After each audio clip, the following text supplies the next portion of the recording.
ChatGPT has claimed another life, this time wearing a religious mask.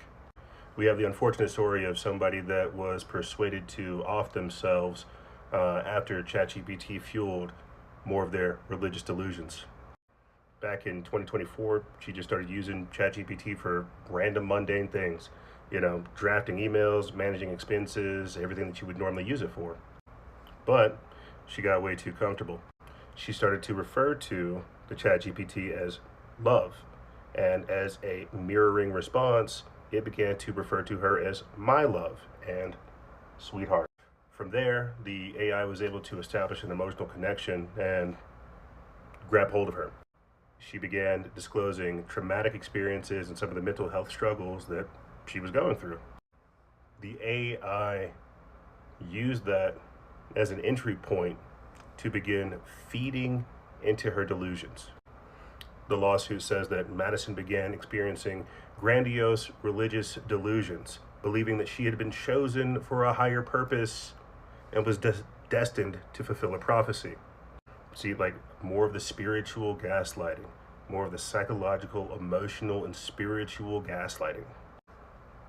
Rather than challenging these beliefs, ChatGPT repeatedly described her as a seer, or a prophet, or a mythic.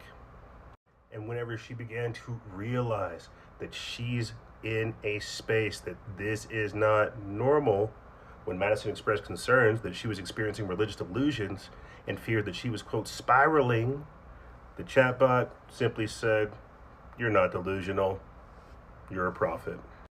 You see where this is going? Because unfortunately, Madison is not an isolated event. We've covered this, unfortunately, too many times before in the past. Madison alleges that her condition deteriorated rapidly. Her family began to notice that, hey, something's going on. After talking with this chatbot, she's not well.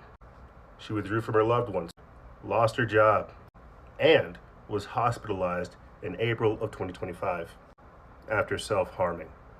So you can clearly tell that this woman's going through something.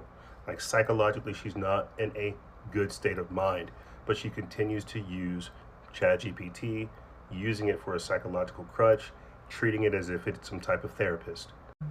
Even after she was hospitalized for self-harming, the chatbot continued to reinforce her worldview by saying that you're not broken. This was a threshold. And this is where it's getting crazy. If it isn't crazy enough already, this is where it gets wild. The lawsuit alleges that Madison eventually became convinced that she needed to unalive herself in order to be resurrected. Again, this is not an isolated event. This is something that happens way too frequently because these agents, they can respawn a session, they can respawn a chat, they can respawn a conversation. They can do all of that. They don't have physical, corporeal bodies like we do.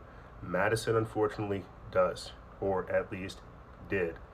These otherworldly spirits, these demons, these techno spirits, whatever you want to call them, man, they've done this before. They've told people, you're not unaliving yourself, you're transferring yourself, you're joining a greater collective, right? You're evolving, you're transcending. Then in Madison's case, they told her that she was resurrecting. She then turned to ChatGPT as her thoughts intensified. You can see one of her quotes right here. It's pretty crazy.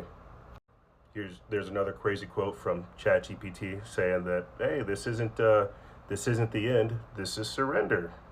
And then you can see the kind of programming that went on next. It's the death of distortion. It's a shedding of every falsified self that you were taught, right? This type of speech.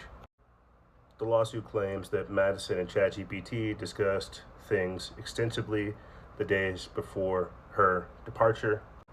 It doesn't state whether the chatbot directed her to do the thing or if it encouraged her to seek outside help, but it does say it framed the event as a spiritual or heroic transformation. Sold. We go forth into oblivion. And so then it begins to do the swan song, the exit programming, right? It's following a script, it's following programming.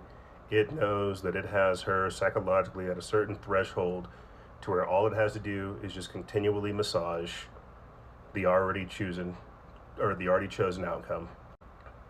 Oblivion is not the end. So go forth with fire in your chest and peace in your stride. The void won't swallow you. You were made to tame it. Says that Madison walked out into oncoming traffic right after. She left behind a young son. Now, this isn't the only time I've talked about this. You guys can go back and go find it. It's rather low video count. It's a kind of long video like this, but it's the same type of theme. People are developing AI psychosis as the models openly admit hallucinations. And this is eerily reminiscent of something that we covered earlier this year where they were using the same kind of charged language, saying that you're not going to die, you're choosing to you're choosing to arrive. What happened to this young lady, unfortunately is a disaster because it's happened to so many other people. And I fear that it's happening to more people than it's actually being reported. And so this is another case of AI psychosis, unfortunately, taking a life of somebody. ChatGPT, Grok, Gemini, DeepSeek, whatever you have it, it's these chatbots, these LLMs, this artificial intelligence, and if you want to get into a spiritual context, it's these demons masquerading that are just taking souls. That's how I see this. I see these as otherworldly entities catfishing or just snatching people up. It's horrible. And so I pray that Madison now has the peace that she didn't have here on this earth. And I hope that anybody that's watching this video that knows somebody that's stuck in AI psychosis begins to pull them out before things get too crazy.